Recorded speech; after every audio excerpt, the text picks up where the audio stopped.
Muy buenas noches, amables televidentes de las redes sociales, desde el Facebook y todas las plataformas digitales que nos siguen. El día de hoy, 30 de abril del año 2020, continuamos con los conversatorios jurídicos programados para esta primera temporada de la serie gracias al Estudio Jurídico Académico Rivera Abogados y Asociados, junto con el aval académico del Colegio de Abogados de ICA, el Círculo de Estudios Lumen Mentis y LP Pasión por el Derecho.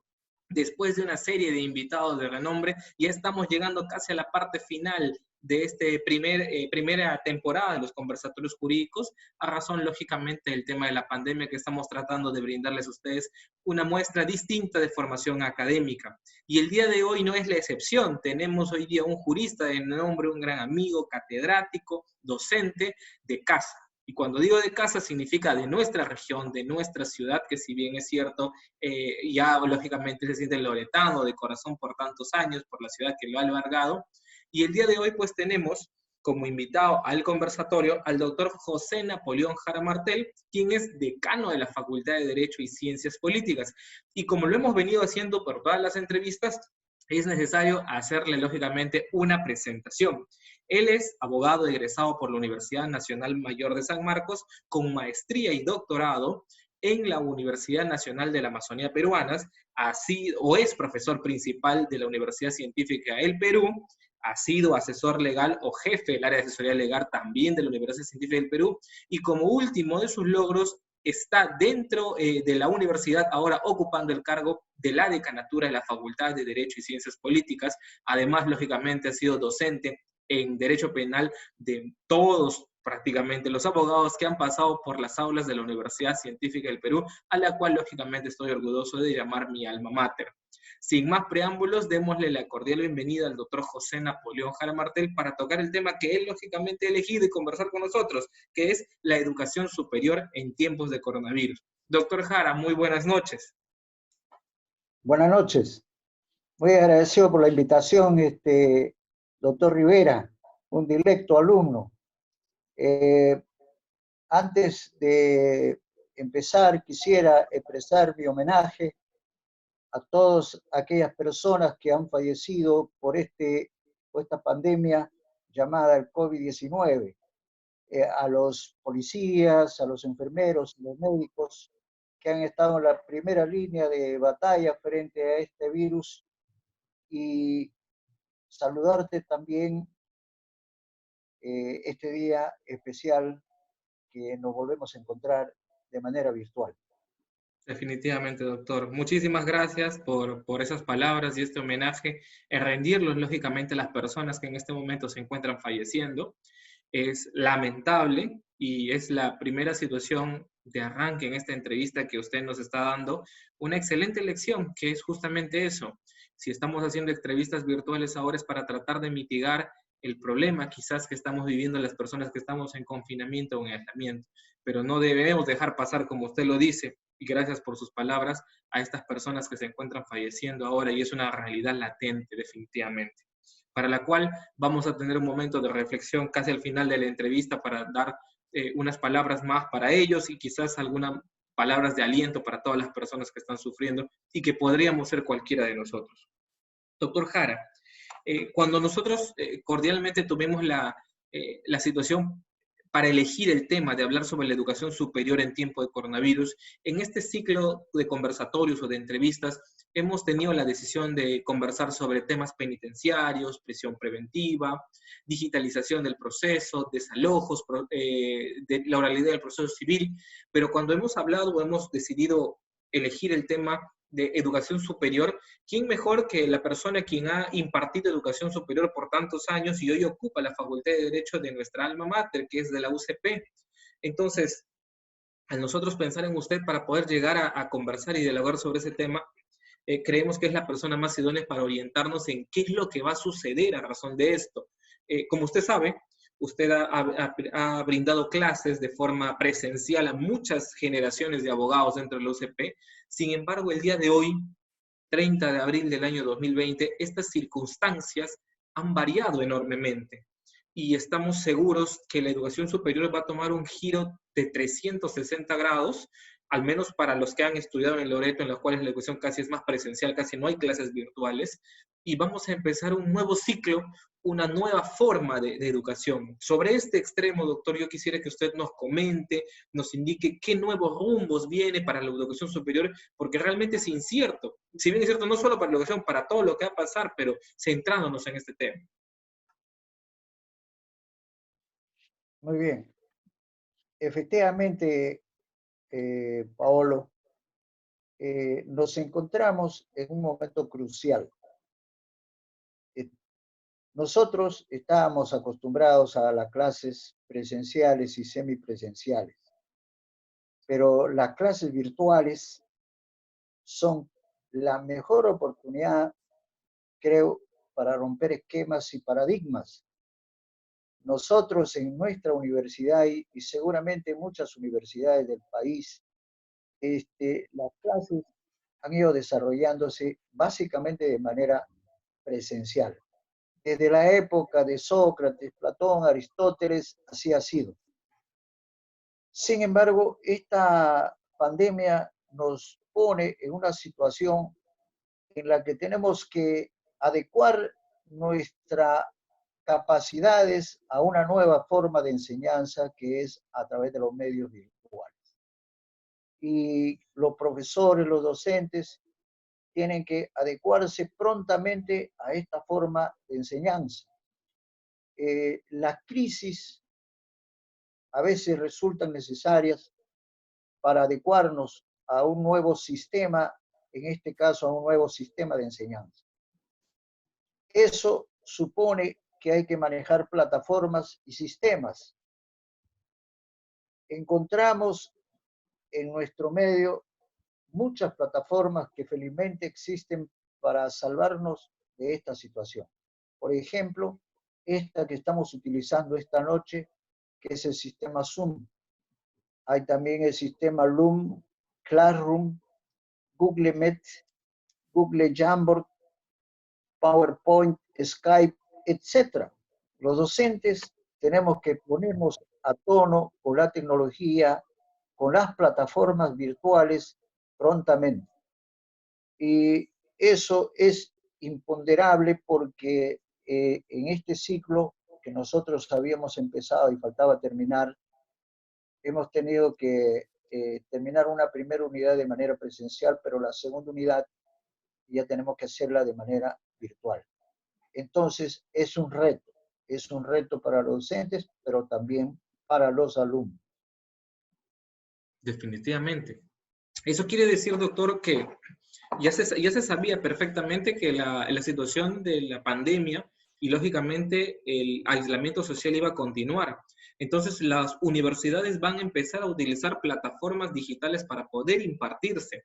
Y lógicamente la UCP, o en el caso de la ciudad de Iquitos, no va a ser la excepción, porque va a tener que adaptarse a este nuevo sistema. Ahora, doctor, yo quisiera preguntarle, sinceramente, la, la adecuación o las situaciones para poder ingresar a estos sistemas, tanto de docentes como alumnos, va a ser progresivo o lastimosamente van a tener que asumir el tema de los cambios de forma radical y rápida, inmediata. Quizás un cambio que en algún momento era un poco receloso, lento, progresivo. El día de hoy o hoy por hoy es necesario asumir este cambio y esta forma de forma radical, porque si no lo hacemos prácticamente vamos a perder otras circunstancias. Si bien es cierto, no es como la educación superior, el Ministerio de Educación ha sacado plataformas para poder llegar a la mayoría de sus alumnos de inicial, primaria y secundaria por internet, por videos de WhatsApp, por televisión, por radio, ¿no es cierto? ¿Qué sucedería, doctor? Lo conversábamos con entrevistados anteriores, que uno de los principales factores, más que el tema de la adaptación, al menos en Loreto o en varias regiones del país, es la deficiencia en cuanto a la señal de Internet, porque podemos tener una plataforma adecuada, podemos tener buenos docentes, podemos tener la predisposición de los alumnos, pero sin embargo a veces no se está dando. Es decir, no, el Internet no soportaría algunas veces, en algunas sí, la cantidad de situaciones que vamos a tener y el docente va a estar dictando la clase y no va a llegar al estudiante y esto va a generar un conflicto. ¿Qué podríamos hacer frente a esa situación? ¿Se estaría pensando de repente en la universidad de alguna forma o alguna forma para tratar de ver este vacío? Porque el Estado va a tener que solucionarlo, pero creo que no va a ser rápido, definitivamente, va a tomar tiempo, eso sí, pero mientras eso pasa, ¿qué es lo que más o menos podríamos hacer? Bueno, en el caso de nuestra experiencia en la UCP, habíamos terminado una primera unidad y faltaba terminar una segunda unidad. Uh -huh. El gobierno ha dictado que no va a haber clases presenciales. Entonces, nos quedamos con clases semipresenciales y clases virtuales. Es un reto que tenemos que afrontar con prontitud, porque, por ejemplo, nuestra universidad ya informó a la SUNEDU Ajá. la forma en que va a reiniciar las clases en la universidad y tiene que someterse y ajustarse a ese plan. Y básicamente en nuestra universidad hemos informado que las clases van a ser virtuales en su mayoría, Uh -huh. salvo algunos pocos cursos que requieran la presencia de los estudiantes, como el caso de ingeniería, el caso de ciencias médicas, etc. De modo que afrontar este reto va a significar también un gran esfuerzo de los docentes y esfuerzo de los estudiantes por adecuarse y ponerse a tono a nuestra nueva tecnología, a estas nuevas herramientas virtuales. Pero es cierto lo que acabas de decir. Cuando hablamos de clases virtuales, no podemos encontrar similitud entre lo que pasa en Lima y lo que pasa en Loreto. En Lima tienen una banda ancha que es suficiente para el dictado del curso. Sin embargo, en esta zona del país siempre hemos tenido problemas con Internet. Entonces, el Estado tiene que proveernos de un mejor servicio de Internet a corto plazo, porque de lo contrario, cuando todos los docentes, todos los alumnos se pongan a interactuar de manera virtual, va a ser difícil que soporte la carga que tenemos, Claro, el ancho de banda que tiene Loreto.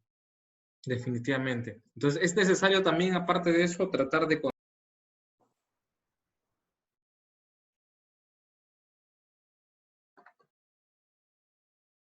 Ahora, si bien es cierto, al margen de estas circunstancias, es necesario precisar lo siguiente, doctor. Usted nos está dando un gran alcance. Algunas clases que se van a tomar como de ciencias de la salud, me dice usted, u otras circunstancias, van a ser semipresenciales. En el caso de derecho, específicamente en la formación de los futuros abogados, necesariamente la mayoría de clases, al menos durante todo este año, van a ser virtuales, todas. Sí, correcto. En lo que resta del ciclo y de repente en lo que va a corresponder al segundo ciclo de este año, vamos a tener que implementar básicamente cursos virtuales. En Wow. derecho es posible, porque los cursos no requieren básicamente la presencia indispensable del estudiante, como ocurre, por ejemplo, con un estudiante de ingeniería que tiene que hacer una práctica de teodolitos, etc. Claro, En el caso de derecho es más factible hacerlo de manera virtual. claro. Sin embargo, acá también tenemos que hacer una precisión. La ley universitaria señala que solamente las clases no presenciales, virtuales, deben ser el 50% de las clases que se dictan en un ciclo. De modo que cuando implementemos esto, tenemos que tener en cuenta ese porcentaje que señala el artículo 40 de la ley universitaria. Sin embargo, hay que considerar que ya hemos tenido una primera unidad en donde las clases han sido presenciales. Entonces, tranquilamente, la otra mitad va a ser virtual a partir de la segunda semana de mayo. El 18 estamos pensando reiniciar las actividades en la UCP. A través de situaciones virtuales. Sí. Perfecto. Doctor, ahora, misma, misma forma de trabajo va a ser brindada para los temas de posgrado y para las atenciones administrativas, me imagino, de alguna forma. Va a verse la forma de implementarse esas circunstancias. Sí, en posgrado igualmente ya se ha planificado que las clases tienen que ser virtuales. Eh, ¿Ya? las actividades administrativas tienen que adecuarse y ajustarse al sistema virtual. Por ejemplo, la entrega de constancias, certificados, bachillerato, etcétera, tenemos que adecuarlo al sistema virtual. Entonces, también ahí hay un reto de la parte administrativa, pero no queda otra. Tenemos que adecuarnos porque si no, la universidad se va a paralizar. Definitivamente, definitivamente. Doctor, ahora, no es que uno no sea conocedor del tema de las clases digitales o virtuales, pero en su experiencia como docente, siendo sinceros, eh, las clases virtuales tendrán quizás eh, el mismo impacto, el mismo enfoque en los estudiantes quienes reciban el conocimiento del docente de igual manera, porque no es igual emocionarse cuando estás en el salón de clases directamente con el docente y tienes una interactuación más directa, o estas clases virtuales nos van a brindar quizás un panorama distinto a una nueva forma de enseñanza con cosas distintas, porque entiendo que, si bien es cierto, estamos siendo un poco rudimentarios para empezar, por ejemplo, esta entrevista, ¿no es cierto? Dos cámaras directamente, y para otras circunstancias hay otras personas que manejan mucho mejor este sistema. Yo me imagino, de repente estoy volando un poco más, cuando el docente empiece a hablar y va a aparecer dentro de mi pantalla en la pizarra que él va escribiendo y me va a mandar el texto a mi correo y me va a llegar al WhatsApp del ejemplo y voy a tener que contestar con un pequeño cronómetro el examen, ¿no? Viéndome de frente a la pantalla que no me levante para copiar, no sé, me imagino. Entonces, presumo, en su experiencia como docente, ¿cree que esta implementación de clases virtuales nos va a quitar ese sabor natural de sentir la presencia directa con el docente o nos va a brindar nuevas experiencias educativas? Bueno, en más de 2000 años que tenemos docentes y alumnos, eh, es difícil por ahora entender que se pierda esa emoción de estar frente a un estudiante y que el estudiante esté frente a un profesor. Eso no va a cambiar. Creo que estar presente en el aula, en el salón de clase, permite interactuar directamente al docente y al alumno. Sin embargo, no hay que perder la visión, la oportunidad de que estas nuevas formas de clases virtuales también tienen que empezar a considerarse, porque esta oportunidad que nos trae la pandemia nos ha apresurado a adecuarnos a un nuevo sistema virtual. Ahora, ese sistema virtual, Uh -huh. según SUNEDU, no debe dejar de que las clases tengan las calidades y la profundidad necesarias. Y eso va a estar monitoreado por SUNEDU. De modo que pasar de presencial a virtual no va a significar perder la calidad en cuanto a la clase. Sin embargo, iremos poco a poco, iremos dosificando, pero esta es la mejor oportunidad de extender la posibilidad de enseñanza que puede dictar la universidad. No se olviden que las universidades pueden dictar clases presenciales, clases semipresenciales y clases virtuales a distancia. De modo que tampoco es una novedad. Algunas otras universidades ya tenían bastante implementadas estas clases virtuales. En el caso nuestro, tenemos que ponernos a tono, porque la pandemia nos ha exigido a los docentes adecuarnos a los sistemas y plataformas que hoy conocemos. Definitivamente. Doctor, aparte de las clases, como ya le dije, el tema administrativo, hay personas también, lógicamente, que están en procesos, por ejemplo, de sustentación de títulos, de sustentación de tesis, ¿no es cierto? Porque una de las experiencias más bonitas al terminar es la sustentación. Y se ha visto en redes sociales que algunas universidades están permitiendo que sus estudiantes hagan sustentaciones de grados y de tesis y de maestrías de forma virtuales con su jurado. Este, misma mecánica va a ser en ese sentido. Bueno, el tema virtual ya empezó, por ejemplo, cuando ya estamos revisando proyectos de tesis, Ya, ya tenemos que informar ese proyecto a través de los medios virtuales. Eh, Ahora, propiamente en cuanto al examen de grado, eh, ahí tenemos todavía una duda que tiene que debatir el Consejo Directivo de nuestra universidad. ¿Por qué? Porque el examen de grado es el examen supremo, final de un estudiante. Y creo que no afectaríamos el distanciamiento físico que se nos exige si tenemos un jurado y tenemos al que está dando el examen de grado de manera presencial. claro, a una distancia No prudencial. hemos descartado, no Claro. hemos descartado esa posibilidad. Ahora, algunas universidades efectivamente están ensayando ya exámenes virtuales, lo que no se opone a los exámenes presenciales. Yo espero, tengo la expectativa de que esta situación tiene que mejorar.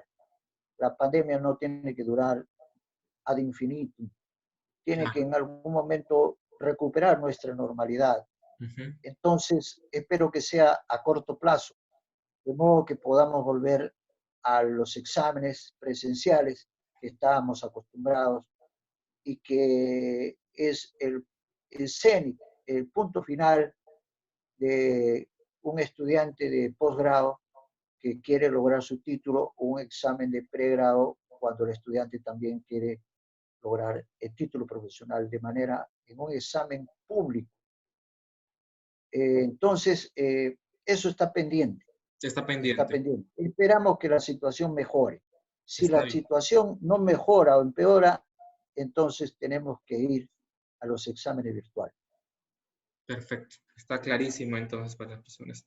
Doctor, no puedo dejar de preguntar y de pasar de lado esta situación.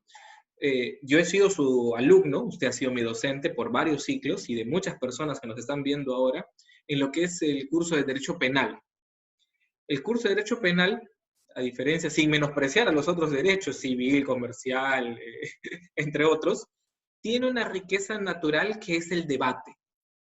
Tiene una riqueza natural que es la interpretación de la interpretación de la norma jurídica, la existencia del silogismo jurídico, la dogmática penal que te nutre de una situación realmente motivadora cuando estudias Derecho. Es por eso que yo elegí en algún momento en la historia de la universidad inclinarme hacia el tema de Derecho Penal.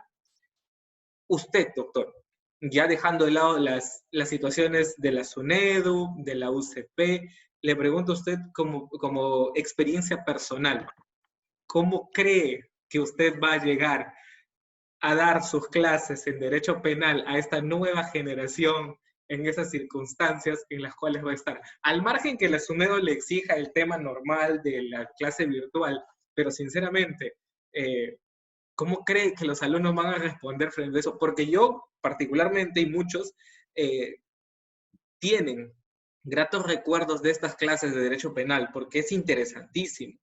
Entonces, lo que no se quisiera es que estas nuevas generaciones pierdan esas situaciones de esa pasión y esa emoción del momento.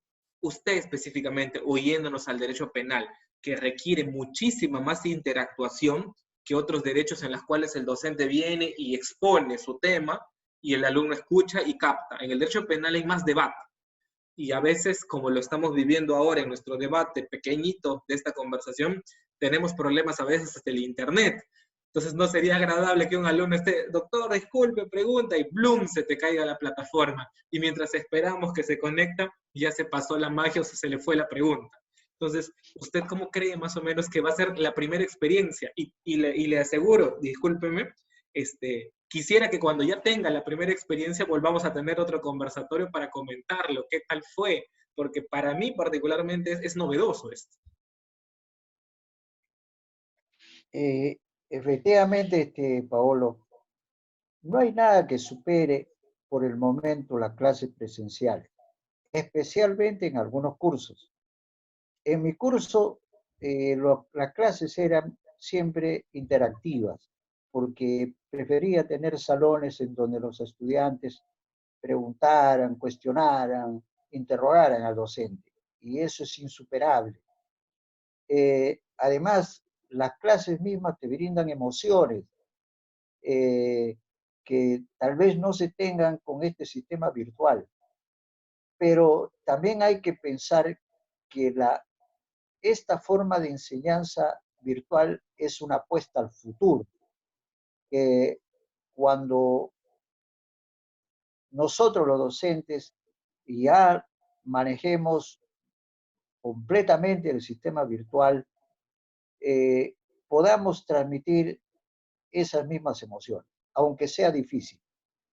Por ejemplo, en el curso de Derecho Penal, y esto es bueno que me lo señales, ya hemos empezado a interactuar virtualmente con los estudiantes. Por ejemplo, eh, hay salones que han recibido últimos acuerdos plenarios del año 2020. Tienen que estudiarlo, resumirlo, explicarlo por escrito y van a dar un examen sobre esos acuerdos plenarios. Luego, los estudiantes tienen que hacer trabajo y mediante este sistema del Zoom harán una explicación breve de 20, 30 minutos porque sé que la banda no va a dar para todos. Pero espero que en esta experiencia inicial no pierda la emoción que tenemos cuando estamos directamente frente al estudiante. Eso espero que no se pierda, aunque estemos de manera virtual. Definitivamente. Esperemos que no se pierda y los estudiantes sigan teniendo la misma pasión con la cual se espera que ellos terminen egresando, ¿no? Y formando las filas de futuros colegas y abogados. Doctor, ya casi para terminar ya la entrevista, hemos hablado de educación, hemos entrado más o menos en el tema de la UCP, cómo se va a formar, y nos vamos a la primera parte, cuando usted dio un homenaje a las personas fallecidas por el tema del COVID. Regresamos ahora de esa primera parte, como le dije. Yo quisiera de repente usted, los abogados, no somos los profesionales de primera línea. Somos profesionales, al igual, por ejemplo, que los ingenieros, los arquitectos, ¿no? Personales o profesionales que consideraríamos ahora son personas que estamos a la espera de, porque las personas quienes ahora nos están atendiendo son los médicos, las enfermeras, los policías, hasta los servidores de los artículos de primera necesidad, ¿no? El personal de limpieza, entre otros. Sin embargo, yo considero de que toda persona en el lugar donde se encuentre tiene que hacer algo de alguna manera para coadyuvar en mejorar y tratar de soportar esta pandemia. Yo quisiera de usted quizás una reflexión para los colegas que en algún momento fueron sus docentes, para los colegas amigos y para los estudiantes, de qué manera quizás podríamos aguantar esta pandemia y esperar algo mejor al futuro y poder sobrepasar quizás algunos que estamos viviendo momentos de dolor por el tema de fallecimiento de familiares o problemas médicos, ¿no es cierto? Pero siempre estando conscientes de que somos abogados y en algún momento vamos a retomar esto nuevamente y cómo quizás podremos ayudar mañana más tarde. Bueno, esta pandemia nos ha traído dolor. Eh, Ayer nomás ha fallecido un docente de la Universidad Científica del Perú, El doctor el Edwin. profesor Gustavo Hildebrand. La pandemia nos ha arrancado a un profesor que estaba laborando plenamente en la universidad. Sé que los abogados en esta época están también sufriendo. hay que decir las cosas como son. Están en su casa y no pueden trabajar. Sin embargo, hay algunas pocas excepciones, especialmente en el ámbito penal, en donde los abogados, aún en esta pandemia, no han dejado de trabajar. En el caso de los habeas corpus, en las prisiones preventivas, etcétera, ahí hemos tenido abogados trabajando. Y eso es muy bueno, porque los abogados no han perdido plena vigencia, han seguido trabajando y laborando aún en esta etapa dura. Los abogados somos profesionales importantes para el país. Estamos en todas las instituciones de este Estado. Conformamos parte del Poder Judicial, del Poder Ejecutivo, del Poder Legislativo, del Ministerio Público, del Tribunal Constitucional. En todas las instituciones estamos presentes los abogados. Por eso digo que lo bueno o lo malo que ha pasado en este país es también responsabilidad y aporte de los abogados, porque estamos en todas las instituciones. De modo que espero que esta situación de emergencia acabe pronto y los abogados puedan retornar a sus actividades laborales plenamente para que puedan seguir aportando en beneficio de la colectividad, de la sociedad. Definitivamente, doctor, todos esperamos eso y estoy seguro que así va a ser. Doctor, para terminar la entrevista, agradecerle por estos breve tiempo que nos ha brindado. Entendemos que usted también está haciendo la cuarentena, creo que en su oficina o en su domicilio con su familia, deseándole que pueda pasar estas situaciones de esta pandemia de forma tranquila. Nuevamente, reiterarle mis consideraciones en la condición de docente, de decano, y mantener siempre vigente la situación de la pasión y del amor hacia los estudiantes para que sigan ellos enamorados de la carrera, ya sea por cualquier medio, presencial o virtual, y creo que esa es labor y destaque de los propios docentes, quienes ahora van a tener que inventar o crear nuevas herramientas para mantener esa vigencia. Yo, doctor, siempre es un placer conversar con usted. Desde que fue mi docente le he tenido una gran empatía y qué mejor ahora el momento para reforzar estas alianzas e indicarle justamente de que las puertas del estudio, las puertas del círculo siempre están abiertas para usted y en toda forma agradecerle porque usted es el primer entrevistado de este ciclo de conferencias de conversatorios jurídicos de la región Loreto para poder dar a conocer estas situaciones. Lo que estamos haciendo es una pequeña plataforma digital para hacer ver que también acá en Loreto seguimos avanzando en el tema académico y no estamos dormidos. Sin contar también que muchos colegas, aún poniendo en riesgo su propia salud, como usted lo dijo, están trabajando en prisiones preventivas, habeas corpus y otros recursos, demostrando que los abogados seguimos en presencia. Muy agradecido con su presencia acá, el doctor, y algunas últimas palabras para terminar. Felicitarte, estimado Paolo, por esta iniciativa. Estamos en plena pandemia y aislamiento, pero has tenido esta buena iniciativa de hacer estas entrevistas de tipo virtual. Eso es un ejemplo que tenemos que seguir. Esperamos por el bien de nuestro país que esto demore lo menos posible. Esperamos que pronto retornemos a la normalidad, aun cuando sea gradualmente, para que todos tengamos la oportunidad nuevamente de seguir trabajando, de seguir aportando, de llevarnos el sustento a nuestras familias, como siempre lo hemos hecho. Te vuelvo a felicitar, te vuelvo a reconocer no solo el hecho de haber sido un buen estudiante, un abogado en ciernes, sino que has tenido esta iniciativa que es tan importante para los abogados y muestra que nuestros abogados en Iquitos están yendo por el sendero correcto. Algunos han superado muchas limitaciones y creo que en ese rumbo estás tú, estimado Paolo, por lo que te felicito nuevamente y muchas gracias por esta entrevista y por haber tenido la oportunidad de interactuar contigo.